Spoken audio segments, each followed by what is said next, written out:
습니다. 하나님의 말씀은 다니엘서 6장 1절에서 10절 말씀입니다.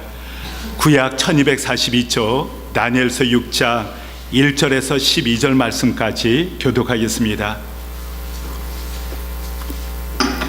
구약 1242쪽 다니엘서 6장 1절에서 10절 말씀입니다. 하나님의 말씀을 경외하는 마음으로 그 자리에서 일어서셔서 하나님의 말씀을 교독하도록 하겠습니다. 다니엘서 6장 1절. 다리오가 자기의 뜻대로 고관 120명을 세워 전국을 통치하게 하고 또 그들 위에 총리 셋을 두었으니 다니엘이 그 중에 하나이라. 이는 고관들로 총리에게 자기의 직무를 보고하게 하여 왕에게 손해가 없게 하려 함이었더라. 다니엘은 마음이 민첩하여 총리들과 고관들 위에 뛰어나므로 왕이 그를 세워 전국을 다스리게 하고자 한지라. 이에 총리들과 고관들이 국사에 대하여 다니엘을 고발할 근거를 찾고자 하였으나 아무 근거 아무 허물도 찾지 못하였으니 이는 그가 충성되어 아무 그릇됨도 없고 아무 허물도 없음이었더라. 그들이 이르되 이 다니엘은 그 하나님의 율법에서 근거를 찾지 못하면 그를 고발할 수 없으리라 하고, 예 총리들과 고관들이 모여 왕에게 나아가서 그에게 말하되 다리오 왕이여 만수무강하옵소서. 나라의 모든 총리와 지사와 총독과 법관과 관원이 의논하고 왕에게 한 법률을 세우며 한 금령을 정하실 것을 구하나이다. 왕이여 그것은 곧 이제부터 30일 동안에 누구든지 왕 위에 어떤 신에게나 사람에게 무엇을 구하면 사자굴에 던져넣기로 한 것이니이다. 그런즉 왕이여 원하건대 금령을 세우시고 그 조세에 왕의 도장을 찍어 매대로 바사에 고치지 아니하는 규례를 따라 그것을 다시 고치지 못하게 하옵소서. 이에 다리오 왕이 조세에 왕의 도장을 찍어 금령을 내니라. 다니엘이 이 조세에 왕의 도장이 찍힌 것을 알고도 자기 집에 돌아가서는 윗방에 올라가 예루살렘으로 향하여 창문을 열고 전에 하던 대로 하루 3번씩 무릎을 꿇고 기도하며 그의 나 하나님께 감사하였더라. 아멘. 착석해 주시면 감사하겠습니다.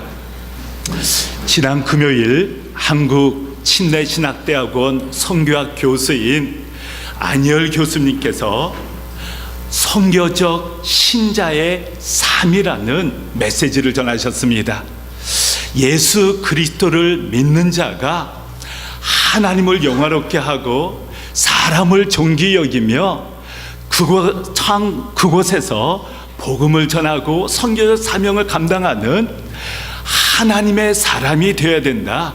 그러한 메시지를 저희들에게 전해주셨습니다. 아마 저를 비롯한 모든 교우들이 은혜를 받고 도전을 받으셨으리라고 저는 생각을 합니다. 하나님께서 우리를 위해 예수 그리스도를 죽이시고 우리의 죄를 사시게 하시고 하나님의 자녀로 삼으셨습니다. 파괴되었던 하나님의 형상을 회복시켜 주셨습니다. 이제는 여러분과 제가 하나님의 형상을 따라 그리스도의 마음으로 그리스도의 비전을 가지고 예수 그리스도의 복음을 전하며 하나님께 영광 올려드리고 한 사람 한 사람을 그리스도의 마음으로 섬기며 또 선교적 사명을 감당하는 그러한 하나님의 사람, 주님께 영광을 올리는 빛의 자녀들이 되어야 된다는 것을 여러분들에게 도전하고 싶습니다. 이 세상에서 죄악이 만연하고 있고 크리스찬들이 빛을 발하지 못한다고 목사와 장로와 집사가 하나님의 뜻대로 살지 못하고 있다고 징책을 당하고 있는 이때에 여러분과 제가 빛이 되어서 정말 주님께서 영광을 받으시는 교회다운 교회가 되어서 주님의 뜻대로 하나님의 말씀대로 주님을 영화롭게 하는 바로 그 한 사람, 그 교회가 될 수 있다면 아마 후회하지 않는 그러한 인생을 살게 되실 것 같습니다. 그런 마음으로 우리 교회, 다른 교회가 아니라 우리 교회, 다른 사람이 아니라 우리 한 사람 한 사람이 정말 하나님을 영화롭게 하는 하나님의 자녀다운 모습으로 이 세상에서 정말 빛을 발하는 소금의 역할을 하는 그러한 사람이 되기를 원하는 마음으로 오늘 본문 말씀을 준비했습니다. 주전 605년 바빌론 제국의 느부갓네살 왕에 의해서 예루살렘이 정복을 당합니다. 그때 다니엘과 그 세 친구들이 다른 히브리 사람들과 함께 바빌론으로 포로로 잡혀가지 않습니까? 10대 때에 포로 생활을 시작했습니다. 그런데 하나님의 인도하심을 통해 그가 느부갓네살 왕에게 발탁되어서 이제 고위 관직자로서 훈련을 받기 시작합니다.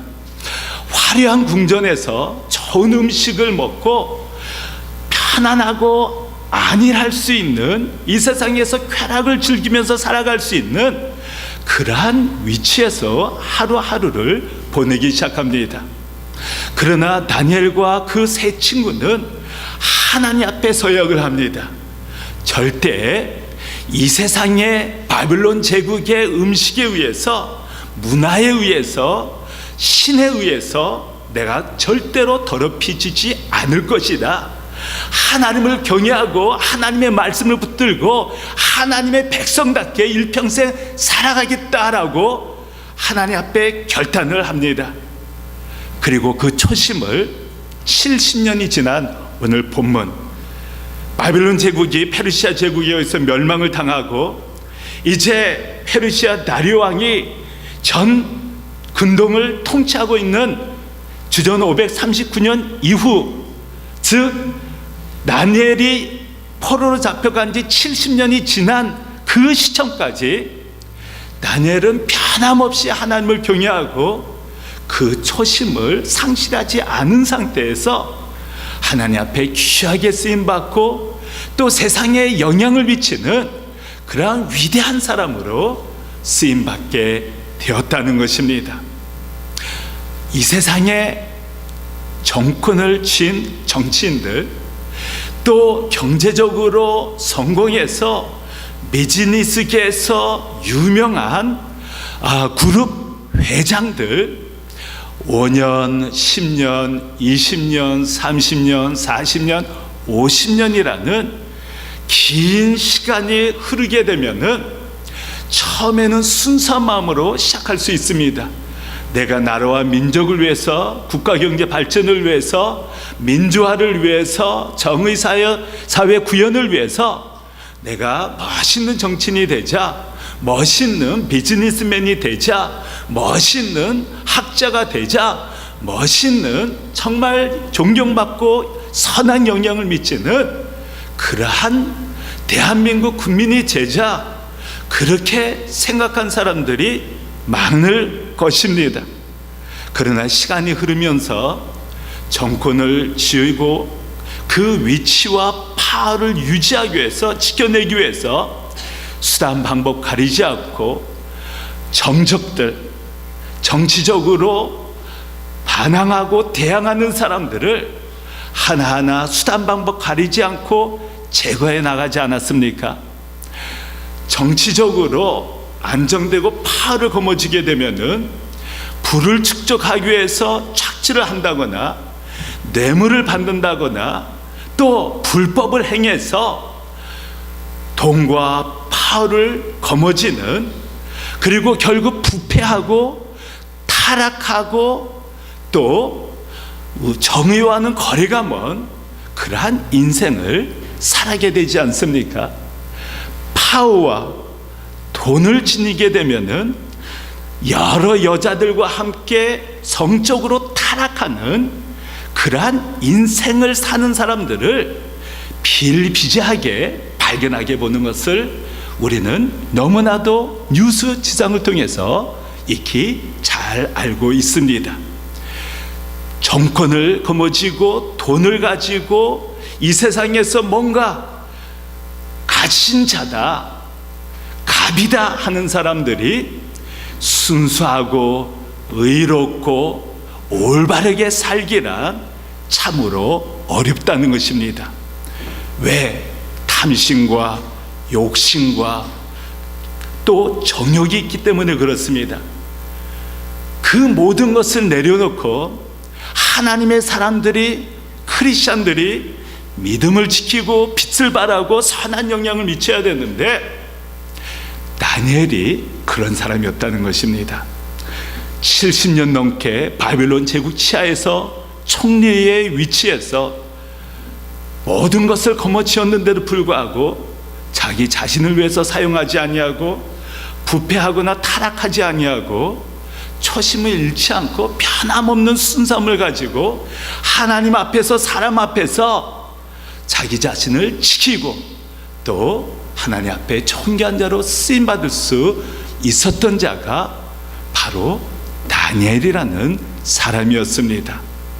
저는 우리 온 교우들이, 여러분과 제가 다니엘과 같은 사람이 되어서, 또 우리가 그러한 다니엘과 같은 사람이 모인 교회 공동체가 되어서 정말 흑암 가운데서 빛을 발하는 그러한 교회가 되면 좋겠습니다.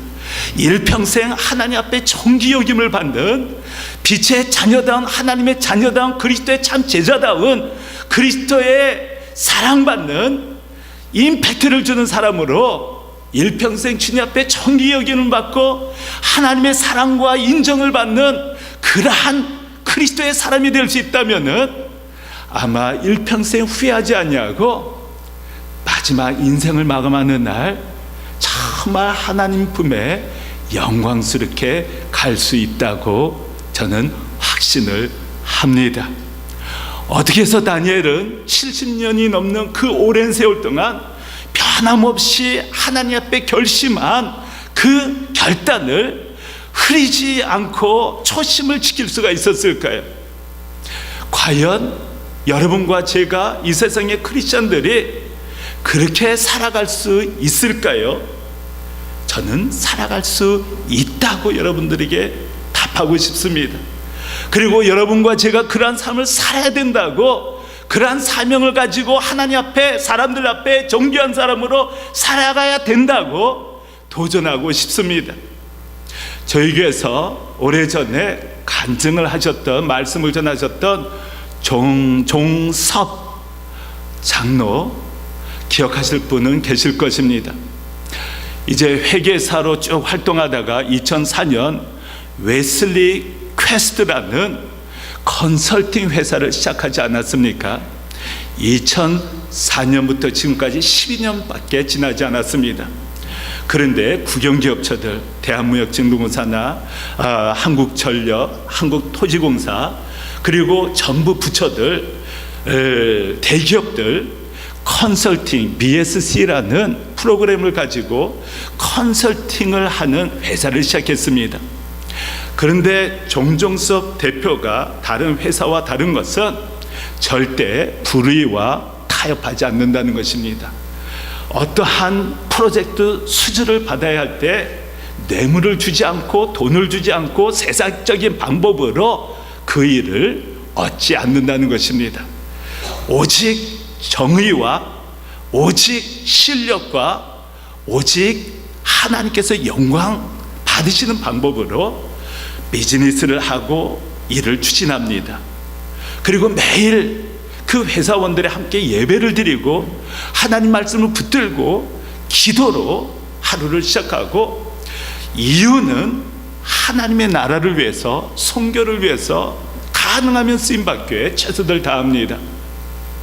그리고 주중에 캠퍼스에 나가서 경력과 학생들에게 어떻게 비즈니스를 해야 되는지, 비즈니스 철학을 성서에 입각해서 가르치고 훈련시키고 미래 한국 경제를 이끌어 나갈 그러한 크리스찬 비즈니스맨 경영인들을 지금도 12년이 지난 지금도 변함없이 감당하고 있습니다. 그리고 기도 제목 내용을 보면 하나님 앞에 영광을 올려드리는 기업, 세상과 타협하지 아니하고 정말 주님 뜻대로 사역하는 그러한 크리스찬 기업, 그리고 뉴스지상에도 여러분들이 기사를 볼 수가 있는데 선한 영향을 미칠 수 있는 경영인으로서 사회에 선한 영향을 미칠 수 있는 그러한 CEO가 될 수 있도록, 그러한 웨슬리 퀘스트가 될 수 있도록 기도해 주십시오. 그리고 어떤 때는 경제적으로 어려울 때가 있습니다. 수주가 적어서 회사 운영이 어려워질 때가 있습니다. 그때 다 같이 무릎을 꿇고 더 간절히 기도해 달라고 기도 요청을 합니다. 우리는 크리스찬들이 이런 사회에서 정말 하나님 앞에서 정직하고 의롭고 선하고 선교적인 교회가 될 수 있느냐 퀘스천 마크를 던지지만은 정종섭 대표이사처럼 변함없는 신실함을 가지고 달려가는 사람이 있다는 것입니다. 얼마나 감동을 주는지 모릅니다. 얼마나 자랑스러운지 모릅니다.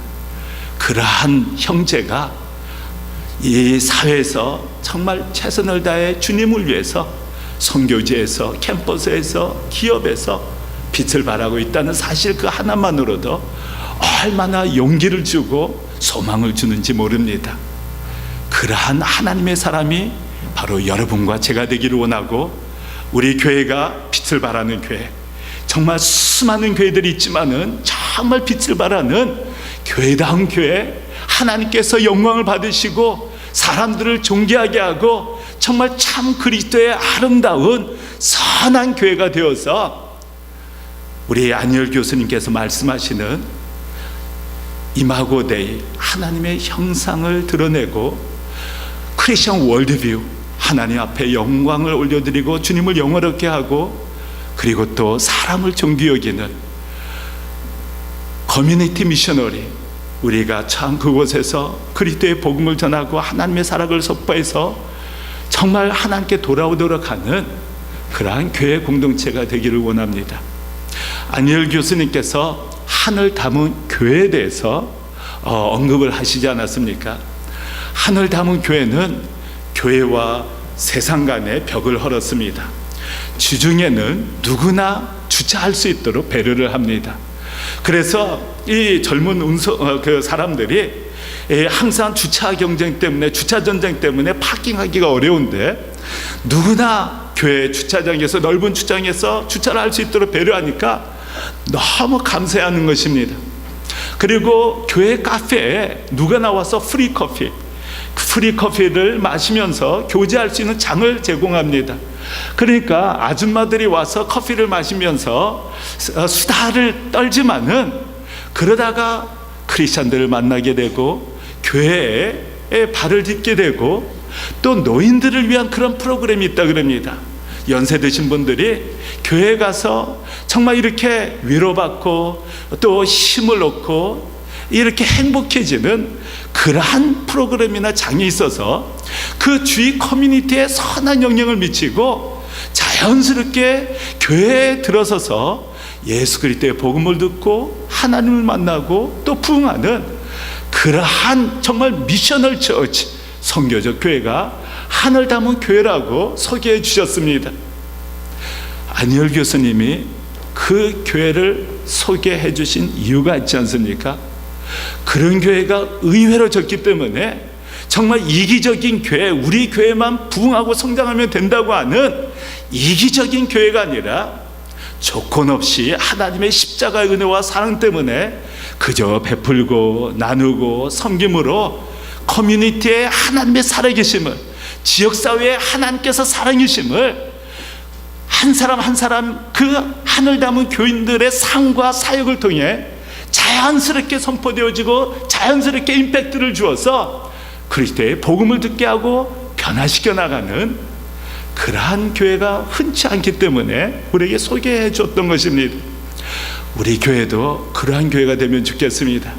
어떤 조건적인 이기적인 그러한 교회 삶 사역이 아니라 그저 주님의 은혜와 사랑 살아계심에 감격스러워서 베풀고 섬기고 사랑하고 사회에서 의를 행하고 올바르고 빛을 발하는, 세상의 죄악과 타협하지 아니하는 곱고 소신 있는 그러한 정종섭 장로나, 그리고 하늘 담은 교회처럼 정말 주님께서 영광을 받으시는 그러한 교회가, 그러한 크리스찬이 되면 정말 주님께서 얼마나 기뻐하실까, 얼마나 감격해 하실까, 얼마나 흐뭇해 하실까. 하나님께서 기뻐하시는 사람, 하나님께서 기뻐하시는 교회가 된다면은 우리는 사실 다른 큰 업적을, 어떤 위대한 업적을 이루지 못했다 할지라도 하늘나라에 가서 후회하지 아니하는, 정말 내가 정말 후회하지 아니하였다라고 주님 앞에 고백할 수 있는 그러한 하나님의 사람이 될 수 있을 것입니다. 다니엘은 어떻게 70년이라는 긴 세월 동안 변함없이 하나님 앞에서 순수함을 지켜나가고 믿음을 지켜나가고 하나님께 영광 올려드리는 그러한 삶을 살 수 있었을까요? 오늘 본문 말씀 6장 10절을 다 같이 합독하겠습니다. 다니엘서 6장 10절입니다. 시작. 다니엘이 이 조서에 왕의 도장이 찍힌 것을 알고도 자기 집에 돌아가서는 윗방에 올라가 예루살렘으로 향한 창문을 열고 전에 하던 대로 하루 3번씩 무릎을 꿇고 기도하며 그의 하나님께 감사하였더라. 다니엘은 날마다 전에 하던 대로 변함없이 하루 3번씩 하나님의 임재를 바라보면서, 하나님의 보좌를 바라보면서 기도한 사람이었기 때문에 그의 마음과 생각과 삶을 지켜나갈 수 있었다는 것입니다. 다니엘도 이사야 선지자나 예레미야 선지자나 여러분과 저처럼 성정이 같은 사람이었습니다. 그럼에도 불구하고 그는 변함없이 무너지지 아니하고 믿음과 초심을 지킬 수 있었던 이유는 그가 날마다 하나님 앞에 무릎을 꿇고 기도하였던 사람이기 때문에 그렇습니다. 자기의 연약함을 하나님 앞에 아뢰고 하나님의 기도의 밭을 붙들어가면서 하나님, 저를 도와주십시오. 하나님의 뜻대로 살아갈 수 있도록 하나님의 영광을 위해서 정말 끝까지 주님 앞에 부끄럽지 않는 신앙생활, 하나님의 사람으로서의 삶을 살아갈 수 있도록 하나님께서 저를 지켜주시고 저를 붙들어 주시고 저를 도와주시고 하나님께서 내 인생을 이끌어 주십시오라고 하는 그러한 간절한 기도 때문에 그는 승리할 수 있었고 70년이라는 긴 세월 동안 하나님 앞에 존귀한 자로 세상에 임팩트를 주는 자로 살아갈 수가 있었다는 것입니다. 바벨론 제국차에서 70년 동안 총리로 보냈고 정권이 교체되었는데도 불구하고, 즉 페르시아 제국이 바벨론 제국을 정복하고 그 정권이 교체되었는데도 불구하고 여전히 변함없이 다니엘이 페르시아 제국의 총리 셋 중에 한 사람이었습니다. 그런데 다리오 왕 보기에 다니엘이 너무 훌륭하고 탁월하고 행정 능력이 있다는 것을 인정하게 되어서 전국을 통치하는 세 총리 중에서 수장으로 세우려고 했습니다. 그런데 이 페르시아 사람들 생각에, 아니 왜 하필이면 그 히브리 사람이냐, 아니 페르시아 제국이 새로 세워지고 또 새로 출범을 했는데 바벨론 제국의 총리였던 그 사람을 어떻게 페르시아 제국의 총리 중에도 수장으로 세우려고 하시고, 수많은 페르시아 공신들이 있지 않습니까? 바벨론 제국을 무너뜨리고 메대 제국을 무너뜨리고 이집트까지 정복한 그 수많은 수장들이 있고 공신들이 있고 장군들이 있고 또 고위 관직자들이 있는데 왜 하필이면 히브리 사람 다니엘입니까? 그럴 수 없습니다. 절대 그럴 수 없습니다. 그래서 그들이 모의를 하기 시작합니다. 7절에 보면 모든 총리와 지사와 총독과 법관과 관원이 의논하고 왕에게 한 법률을 세우며, 모든 페르시아 리더들이, 신하들이, 힘이 있는 사람들이 다니엘을 제거해 나가기 위해서 그 뒷조사를 하기 시작하는 것입니다. 내사를 하기 시작하는 것입니다. 정치를 하면서, 행정을 하면서 부패하거나 불법적으로 행했다거나 합당하지 못한 방법으로 혹시 페르시아나 바빌론 치하에서 행하지 않았는지에 대해서 철저히 무너뜨리기 위해서 뒷조사를 하는 것이기 때문에 얼마나 철저했겠습니까? 그런데 놀라운 것은 4절에 보면은 옛 총리들과 고관들이 국사에 대하여 다니엘을 고발할 근거를 찾고자 하였으나 아무 근거, 아무 허물도 찾지 못하였으니 이는가 충성되어 아무 그릇됨도 없고 아무 허물도 없습니다. 이제 여러분들이 앞으로 사회에서 또 하나님 나라를 위해서 영향을 미치는 사람이 될 것입니다. 그런데 올라가면 올라갈수록, 영향을 미치는 위치에 올라가면 올라갈수록 정적도 많이 생길 것이고 경쟁자도 많아질 것이고 어떻게든 여러분들을 무너뜨리려고 하는 사람들이, 특히 하나님에 이를수록 마귀는 수단 방법 가리지 않고 치고 들어올 것입니다. 검사가 뇌물을 받게 되면 소신 있게 검사 역할을 하지 못하는 것 아십니까? 뇌물을 준 사람들의 의견, 주장, 원하는 것과 타협하지 않으면 안 되게 되어 있습니다. 죄를 범하게 되면은 소신 있게 하나님의 일을, 사회생활을, 비즈니스를, 정치를, 경제를 이끌어 나갈 수 있는 그 영향력을 상실하게 됩니다. 그리고 여러분들을 무너뜨리려고 하는 사람이 있으면 그 자리에서 무너져 내리게 되어 있습니다. 하나님 말씀 붙들고 주님 앞에서 소신껏 믿음을 지킬 때 일평생 하나님 앞에서, 사람들 앞에서 귀하게 쓰임받을 수 있는 바로 정종석 장로 같은 사람이 될 수가 있다는 것입니다. 만약 정종석 장로가 어렵기 때문에, 경제적으로 정말 수주를 꼭 받아야 되기 때문에 수단 방법 가리지 않고 세상적인 죄악된 방법으로 타협을 했다면은 그가 오늘날 정말 그러한 기업을 원하는 현 사회에서 우뚝 선 기업으로 빛나는 CEO로 설 수 없었을 것입니다.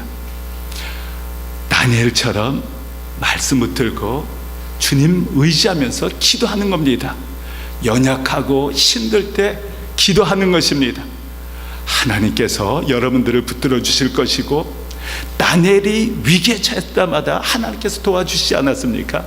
사자 굴에서, 또 느부갓네살 왕이 우상 꿈을 꾸었을 때 세 친구들이 살해당하는, 우상에게 숭배하지 않으면은 이제 처형당하는 그러한 위기 가운데서도 그들은 항상 살아계신 하나님 앞에 무릎을 꿇고 기도하지 않았습니까? 그 결과 그들은 살아남았을 뿐만 아니라 더 정귀하게 빛나는 하나님의 사람들로 지금까지 여러분과 제게 기억되고 있다는 사실입니다. 다니엘서 6장 14절에 보면은 왕이 이 말을 듣고 그로 말미암아 심히 근심하여 다니엘을 구원하려고 마음을 쓰며 그를 건져내려고 힘을 다하다가 해가 질 때에 이르렀더라. 이 다리오 왕은 다니엘을 살리기 위해서 정말 힘을 다 썼다는 것입니다. 그 정도로 다니엘은 다리오 왕에게 있어서 없어서 안 될 귀한 총리로 있었고, 사람 많으니 너 필요 없다가 아니라 너는 정말 없어서는 안 돼, 내 신하다. 그 정도로 다니엘은 충성하였고 왕에게도, 페르시아 황제에게도 인정을 받은 사람이었다는 것입니다. 그리고 18절에 보면 왕이 궁에 돌아가서는 밤이 새도록 금식하고 그 앞에 오락을 그치고 잠자기를 마다하니라. 그가 밤을 지새웁니다. 금식을 합니다. 그리고 새벽에 다니엘에게 찾아가서 어떻게 묻습니까? 20절, 다니엘이 든 굴에 가까이 이르러서 슬피 소리질러 다니엘에게 묻되, 살아계신 하나님의 종 다니엘아, 내가 항상 섬기는 내 하나님이 사자들에게서 능히 너를 구원하셨느냐? 내가 항상 섬기고 의지하는 그 하나님이, 살아계신 하나님이 사자굴에서 너를 지켜주셨느냐? 다니엘이 살아계신 하나님께서 신실하게 저를 지켜주셨습니다. 그리고 26절